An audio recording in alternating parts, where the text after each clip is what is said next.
اعوذ باللہ من الشیطان الرجیم بسم اللہ الرحمن الرحیم ام امنتم من فی السماء ان یرسل علیکم حاصبا فستعلمون کیف نذیر وَلَقَدْ كَذَّبَ الَّذِينَ مِن قَبْلِهِمْ فَكَيْفَ كَانَ نَكِيرٌ صدق اللہ العظیم رب اشرح لی صدری ویسر لی امری واحلل عقدۃ من لسانی یفقہوا قولی رب یسر ولا تعسر وتمم بالخیر آمین یا رب العالمین۔ سورۃ الملک کی 16 آیات ہماری الحمدللہ مکمل ہو گئی تھیں۔ آج میں نے آپ کے سامنے 2 آیات، آیت نمبر 17 اور آیت نمبر 18 جو ہے وہ تلاوت کی ہیں۔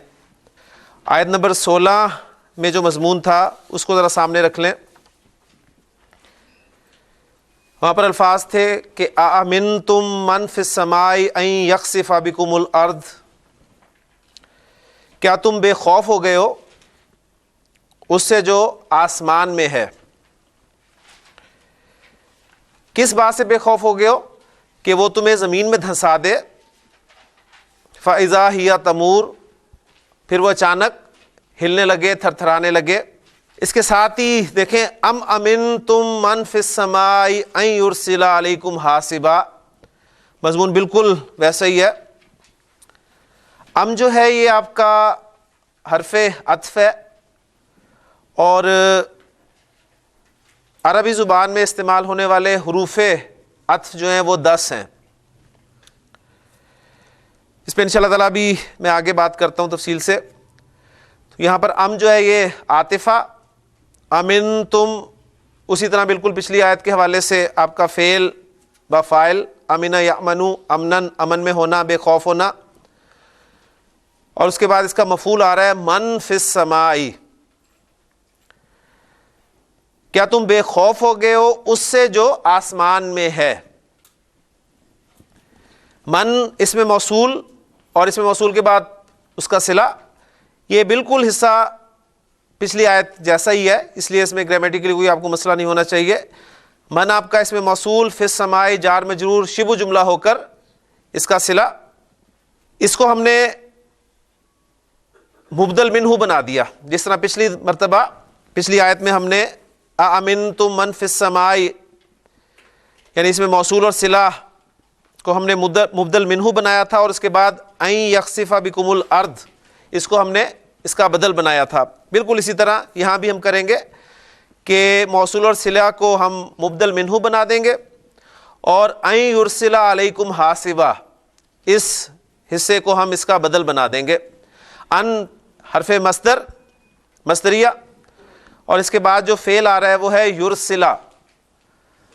اسے ان کی وجہ سے آپ خفیف حالت میں دیکھ رہے ہیں، اگر یہ خفیف نہ ہو، نارمل ہو، تو یہ بنے گا یرسلو۔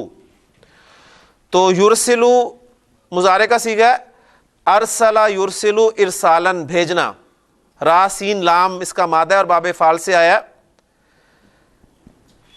این یرسلا کہ وہ بھیج دے، کیا بھیج دے؟ مفعول جار مجرور علیکم کے بعد آ رہا ہے حاسبن۔ حاسبن یا حاسب جو ہے لفظ، یہ عربی زبان میں اس تیز ہوا کے لیے استعمال ہوتا ہے جس میں کنکریاں جو ہیں وہ بھی اڑ رہی ہوں، یعنی ہوا کی شدت کو ظاہر کرنے کے لیے آپ کہہ لیں کہ لفظ استعمال ہوتا ہے۔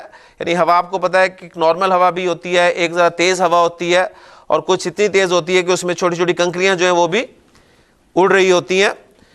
تو حاسبن سے مراد یہاں پر وہی ہوا ہے کہ این یرسلا حاسبن، کہ وہ بھیج دے تم پر تیز ہوا، علیکم جار مجرور جس کا ترجمہ میں پہلے کر چکا ہوں، ابھی جار مجرور متعلق ہو گیا، یرسلا فعل با فاعل، علیکم متعلق، اور حاسبن مفعول، فعل اپنے فاعل، متعلق اور مفعول بھی سے مل کر جملہ فعلیہ ہو کر مفرد کی تعویل میں ہو کر یہ بدل بن گیا۔ اب مبدل منہ اور بدل، اب ان دونوں کو ہم بنا دیں گے مفعول امنتم کے لیے۔ دوسرا حصہ ہے اس آیت کا فَسَتَعْلَمُونَ كَيْفَ نَذِيرٌ، فا آپ کا عاطفہ، یا کچھ گرامر والے جو ایسے فا جزائیہ بھی کہتے ہیں. جزائیہ، فا جزائیہ وہ فا ہوتا ہے جو شرط کے جواب پر آ رہا ہوتا ہے. اگر اسے ہم شرط کے جواب پر آنے والا فا جزائیہ مان لیں، یا اس کو گرامر والے فا فصیحیہ بھی کہتے ہیں، وہ بھی اصل میں ایسا فا ہوتا ہے جو ایک محذوف شرط کے جواب میں آتا ہے. مطلب جزائیہ آسان لفظ ہے اس کے لیے، اسے آپ سامنے رکھ لیں. تو اگر اس کو ہم فا جزائیہ مانیں گے تو اس سے پہلے ہمیں شرط جو ہے وہ محذوف ماننی پڑے گی. اب وہ شرط محذوف مانے، اس سے آسان یہ ہے کہ ہم اس فا کو عاطفہ کر لیں. فا عاطفہ. سین آپ کو پتہ ہے کہ یہ حرف استقبال کہلاتا ہے. حرف استقبال یعنی یہ فعل مضارع کو مستقبل کے ساتھ خاص کر دیتا ہے.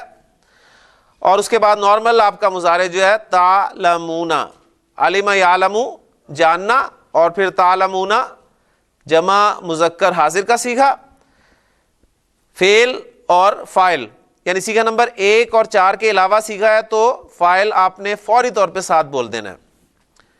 فَسَتَعْلَمُونَ تو ان قریب تم جان لو گے، جان جاؤ گے، کیف نذیری.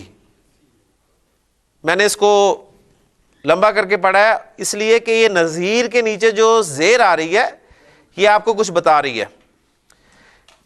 یہ بتا رہی ہے کہ اس کے بعد یا متکلم جو مضاف الیہ کے طور پہ ہے وہ محذوف ہے، ورنہ ہوتا کیف نذیر. نارمل آپ کا جملہ اسمیہ جو ہے، سمپل کیفا کو آپ رکھیں سوالیہ جملے میں تو آپ کیا کہتے ہیں؟ کیفا حالوکا. یا اور آسان ایگزامپل لے لیں، کیفا انتا. اب کیفا آپ کا جملہ اسمیہ میں ایک جزء اور انتا جو ہے ایک جزء، یعنی جملہ اسمیہ کے دو ہی اجزاء ہیں نا، مبتدا اور خبر. اس میں سے کیفا کو جو ہے وہ گرامر والے کہتے ہیں یہ مبتدا نہیں بن سکتا، یہ خبر بن کر آتا ہے. تو ایسی صورت میں اس کو خبر مقدم کر دیتے ہیں، اور انتا جو ہے مبتدا مؤخر، کیفا انتا. اس طرح مبتدا مؤخر اپنی خبر مقدم سے مل کر جملہ اسمیہ بن جاتا ہے. اب یہاں پر کیفا نذیر، اگر ہم مبتدا مؤخر جو ہے وہ نذیر مانے تو نذیر اسے مجھے حالت رفع میں رکھنا پڑے گا، لیکن یہاں پر ہے نذیری، یعنی تنوین بھی نہیں ہے. اور تنوین نہ ہونے کی جو وجوہات ہیں وہ آپ کے ذہن میں ہونی چاہیے کہ کسی اسم پر عام طور پہ تنوین آ رہی ہو اور آتی ہو، یعنی اور ٹیکسٹ میں آپ کے سامنے تنوین نہ آ رہی ہو تو اس میں سے کون کون سی وجہ جو ہے وہ آ سکتی ہے. نمبر 1 کہ اس پہ الف لام داخل ہوگا تو تنوین نہیں ہوگی. دوسری وجہ یہ کہ وہ مضاف ہو کر آ رہا ہوگا تو اس پہ تنوین نہیں ہوگی. جیسے کتابن لفظ ہے، کتابن پہ تنوین آتی ہے، اب اس پہ تنوین کب کب نہیں آئے گی؟ جب اس پہ الف لام آ جائے گا، یعنی الکتابو تنوین گئی. یا یہ مضاف بن کر آئے گا، میں کہوں گا کتاب زیدن، تنوین گئی.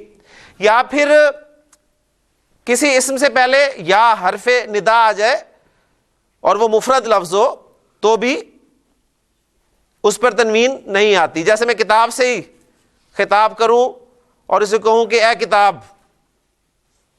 تو کتنی اچھی ہے، تو یا کتابو تنوین اس پہ بھی نہیں آئے گی.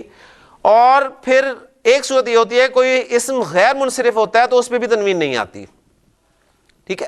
لیکن جب ہم نے اسم کو منصرف کہہ دیا تو پھر ظاہر بات ہے اس پہ تنوین آنی چاہیے، اور اس کے تنوین نہ آنے کی یہ 3 صورتیں ہو سکتی ہیں.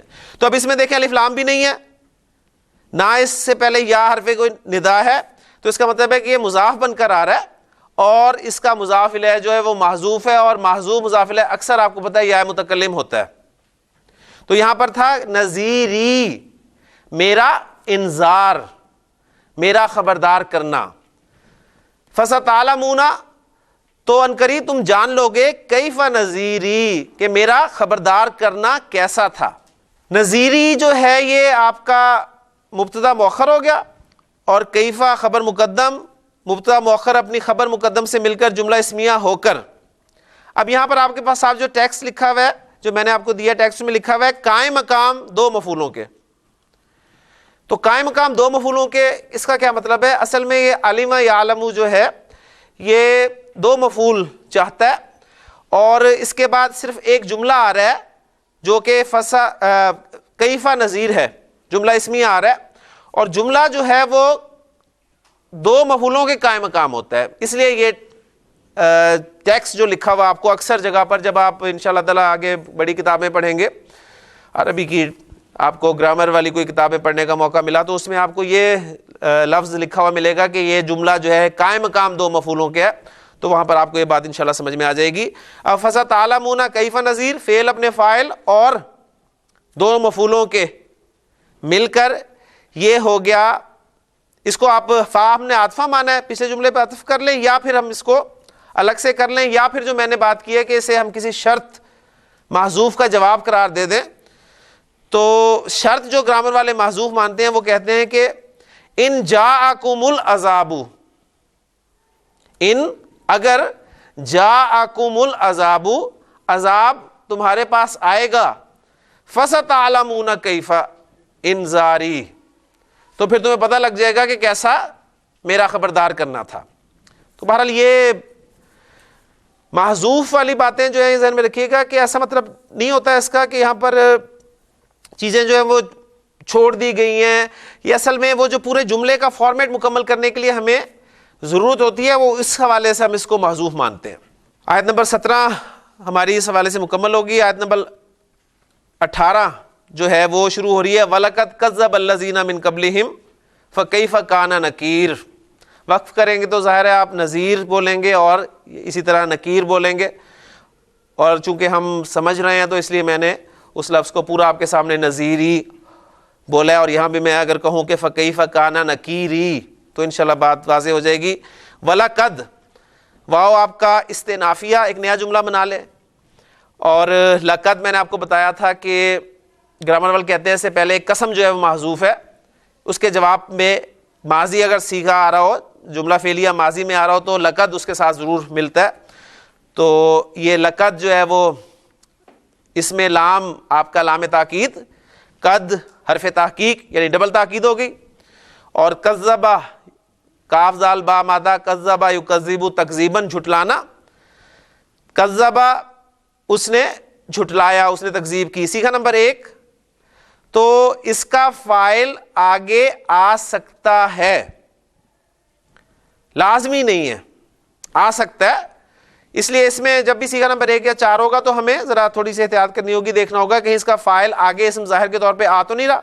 اگر نہیں آ رہا ہوگا تو ہم ضمیر کو اس کا فاعل مان لیں گے, جبکہ باقی سیغوں میں ہمیں آگے دیکھنے کی ضرورت ہی نہیں پڑے گی, ہم فوری طور پہ کہہ دیں گے کہ اس کا فاعل جو ہے فعل کے ساتھ موجود ہے. تو کذبہ اس نے جھٹلایا. اب دیکھتے ہیں الذین من قبلہم, یہ جو ہم ہے یہ ہم کیوں پڑھا میں نے, اس لیے کہ اس سے پہلے ہم سے پہلے والے حرف پر اگر زیر آ جائے تو اس کو ہم نہیں بلکہ ہم ہی پڑھتے ہیں, لیکن آپ چونکہ دوسری قرات بھی سن چکے ہیں اس میں آپ نے دیکھا ہے کہ اسے ہم ہی پڑھا جاتا ہے.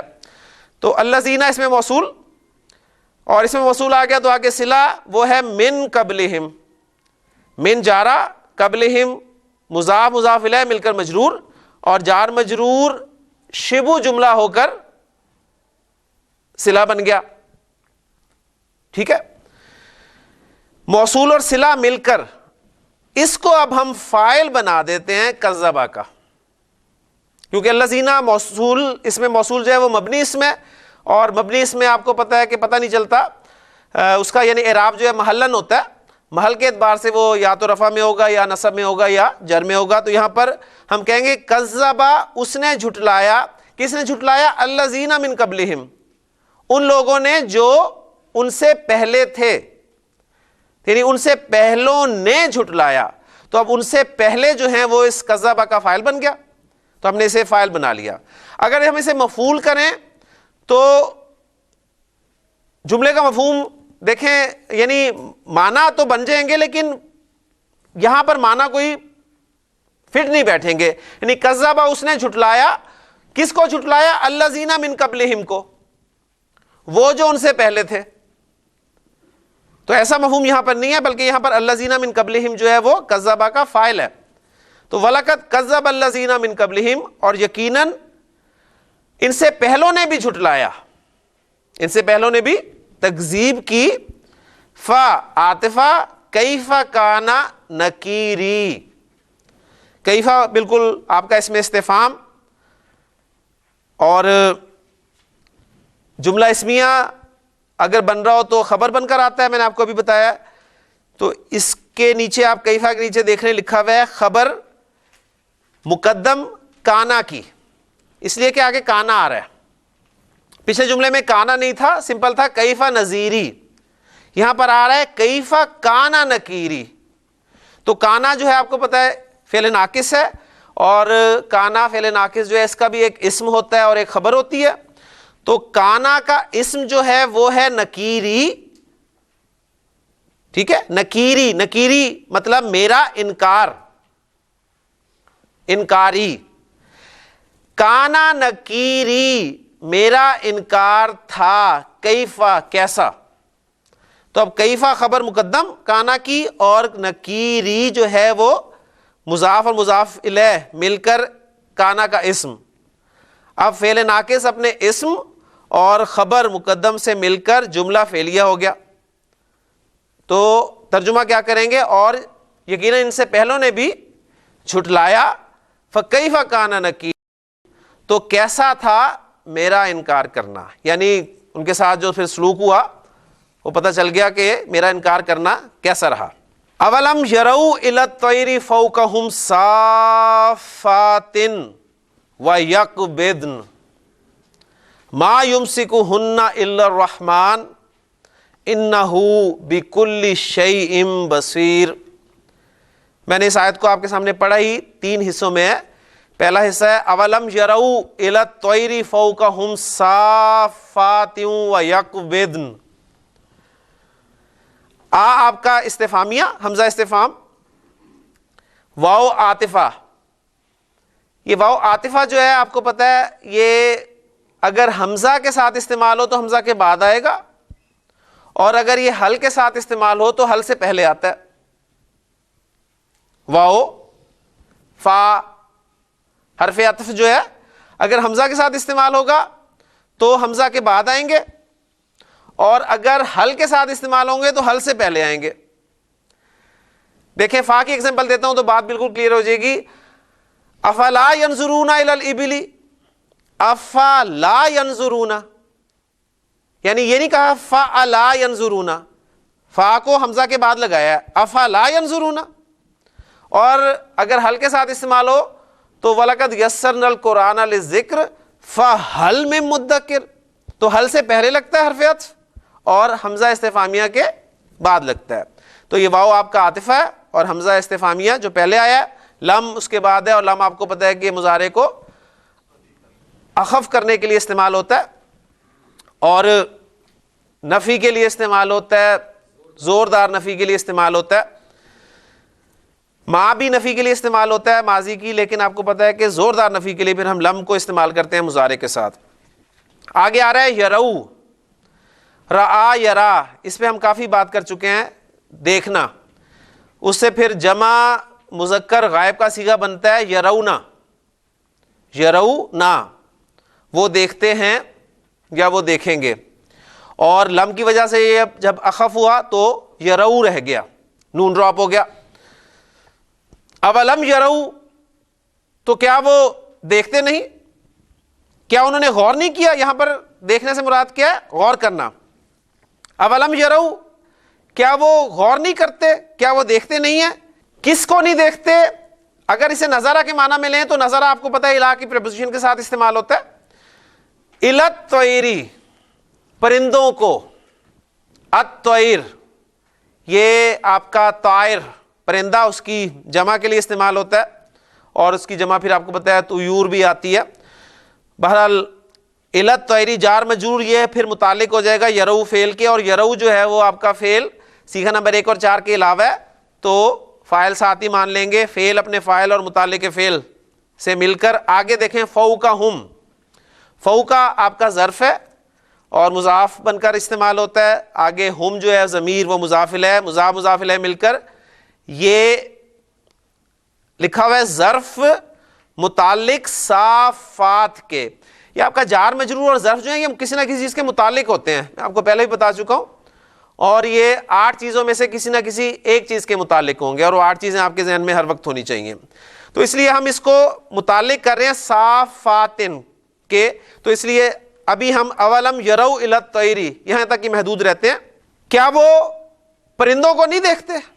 اچھا اب صافاتن اس لفظ کو ذرا غور کریں. سواد فا فا مادہ باب نصر ینصرو صفا یصفو سواد فا فا یعنی صفا فا یصفو اور پھر ادغام کے جب قواعد اپلائی ہوں گے تو یہ بن جائے گا صفا یصفو صفن یا صفوفن. صف بنانا صف بستہ ہونا.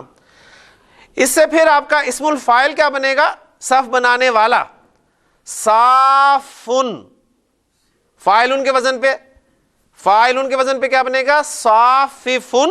دونوں فا کو مرج کر دیں گے تو بن جائے گا صافن صف بنانے والا. اور صف بنانے والی کیا ہوگی؟ صافتن اور صافاتن کی جمع کیا آئے گی؟ گولتا ہٹ جائے گی, الف اور لمبی تا لگ جائے گی تو صافاتن صفیں بنانے والیاں. ٹھیک. اب چونکہ الطیر غیر عاقل کی جمع اس کے لیے یہ لفظ استعمال ہو رہا ہے تو اس لیے آپ دیکھیں کہ یہ جمع مؤنث کا لفظ استعمال ہوا ہے. صافاتن اب حالت نصب میں استعمال ہوا ہے یا جر میں استعمال ہوا ہے؟ یہ آپ دیکھیں یہ نصب میں استعمال ہوا ہے اور حال بن کر آ رہا ہے. ان پرندوں کا حال ہے کہ کیا وہ پرندوں کو نہیں دیکھتے؟ کس حال میں؟ کہ وہ صفیں بنائے ہوئے ہیں فوقہم ان کے اوپر, یعنی کیا وہ اپنے اوپر اڑتے ہوئے پرندوں کو نہیں دیکھتے؟ اس صورت میں فوقہم کو ہم اس کے ساتھ مان لیں گے کیا وہ پرندوں کو نہیں دیکھتے صفیں بنائے ہوئے اپنے اوپر؟ یعنی پرندے جو اوپر اڑ رہے ہیں آسمان میں کیا یہ ان پر غور نہیں کرتے؟ اس کے بعد واو ہے آپ کا, واو عاطفہ اور یک بدنا قاف با واد قبض کس کو کہتے ہیں؟ روکنا. قبضہ یک بدو اس کے معنی ہوتے ہیں سمیٹ لینا. ٹھیک ہے, سمیٹ لینا. صفا یا صفو سے عربی زبان میں کہا جاتا ہے صفت طائرو بجناحیہ پرندے نے اپنے پر پھیلا دیے اور حرکت نہیں دی. یعنی پرندہ جب اپنے پر پھیلاتا ہے تو وہ پھر ان کو حرکت نہیں دیتا. یعنی اس کی ذرا اس سٹیٹ کو سامنے رکھیں کہ پرندہ اڑتے ہوئے کیا کرتا ہے, یا تو اپنے پر پھیلا دیتا ہے یا پھر ان کو وہ سمیٹتا ہے. تو یہاں پر ان دونوں اس کی کیفیات جو ہیں ان کو سامنے رکھا جا رہا ہے. اب قبضہ یقبضو اس کے معنی سمیٹنا کیا میں نے آپ کو بتایا, تو یہ صیغہ کون سا ہے؟ یقبضنا. یقبضو تقبضو تقبضو اقبضو نقبضو اور پھر جمع کے جب صیغوں میں آئیں گے تو یقبضونا یقبضنا. تو جمع مؤنث کا صیغہ بھی اس لیے کہ پرندوں کے لیے آیا. یعنی اور یہ بھی پھر ہم حال مانیں گے کیونکہ آپ کو پتا ہے کہ فعل مضارع بھی حال بن کر اکثر آتا ہے.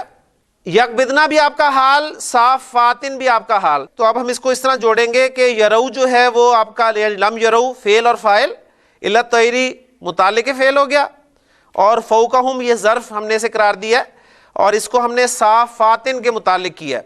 اس کو آپ اگر پیچھے متعلق کر لیں تو اس کے لیے ظرف ہو جائے گا کیا وہ اپنے اوپر نہیں دیکھتے پرندوں کو. ٹھیک ہے, اور اگر صافاتن کے متعلق کریں تو صفیں بنائے ہوئے اپنے اوپر اس کے متعلق, کیونکہ متعلق وہ جو 8 چیزیں ہوتی ہیں اس میں سے یہ اسم الفاعل کے طور پر آ رہا ہے تو اسم الفاعل کے متعلق جار مجرور یا آپ کا ظرف جو ہے وہ ہو سکتا ہے. یہ ظرف فوقہم ظرف ہو گیا, صافاتن حال 1 اور یقبضنا حال 2. اب فعل اپنے فاعل متعلق فعل اور دونوں حالوں سے مل کر جملہ فعلیہ ہوا. ٹھیک ہے, اور آپ کے پاس جو نوٹس ہے اس میں لکھا ہوا ہے کہ یہ جملہ فعلیہ ہو کے معطوف ہے ایک محذوف جملے پر. یعنی یہ پھر جب یہاں پر ہم نے اس واو کو اولم میں واو کو عاطفہ مانا تو سوال پیدا ہوتا ہے کس پہ عطف ہے. تو اس سے پہلے پھر گرامر والے کہتے ہیں کہ عطف کے بھی ظاہر بات ہے اپنے رولز ہیں. جملے کا جملے پر عطف ہوتا ہے اور مفرد کا مفرد پر ہوتا ہے, اس کے اپنے رولز ہیں. اس کے حوالے سے پھر وہ ایک محذوف جملہ جو ہے مانتے ہیں. تو وہ جملہ آپ کے سامنے لکھا ہوا ہے، یعنی اغفلو، وہ غافل ہو گئے، ولم ینظرو، اور انہوں نے دیکھا ہی نہیں. ٹھیک ہے، تو یعنی وہ اغفلو پر یہ اس کو عطف مانتے ہیں.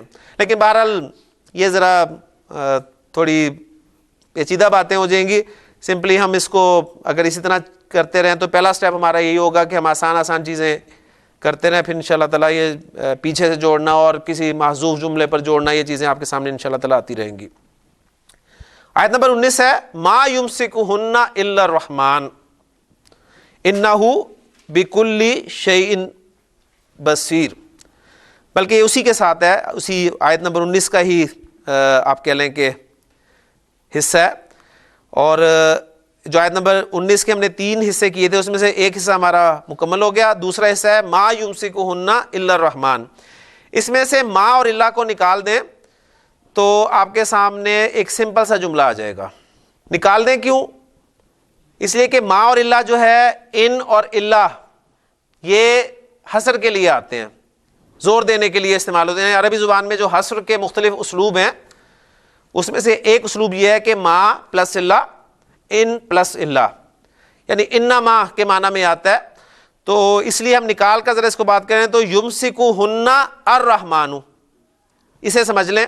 اس لیے آپ دیکھیں کہ ما نافیہ اور الا جو ہے حرف استثناء، اور اس کے آگے لکھا ہوا ہے لغو، یعنی اس کا کوئی اثر نہیں ہے استثناء کا.